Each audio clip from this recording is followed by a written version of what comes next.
My dear friends and audience, আমি doctor প্রদীপ Maiti, general physician.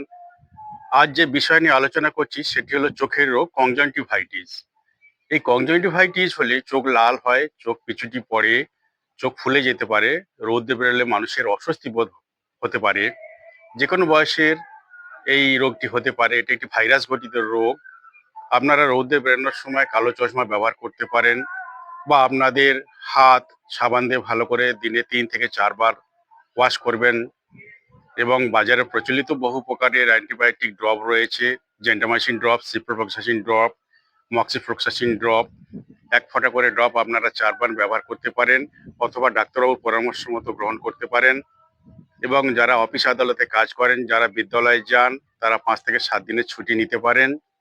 সবসময় আপনারা মনে রাখবেন আপনাদের ব্যবহৃত গামছা, তোয়ালে ইত্যাদি আপনারা আলাদা করে রাখবেন, যাতে বাড়ির অন্য কেউ এই রোগ থেকে ছোঁয়াচেটা ছড়িয়ে না পড়ে।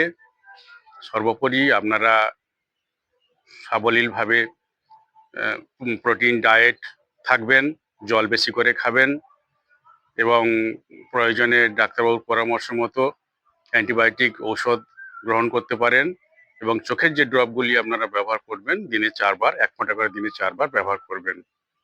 অবশ্যই একটা জিনিস খেয়াল রাখবেন, হাত অবশ্যই সাবান দিয়ে ভালো করে 3 থেকে 4 বার ধুয়ে নেবেন। এটি একটি ভাইরাস ঘটিত রোগ, আপনারা ভয় পাবেন না। সবাই সুস্থ থাকবেন, ভালো থাকবেন। নমস্কার।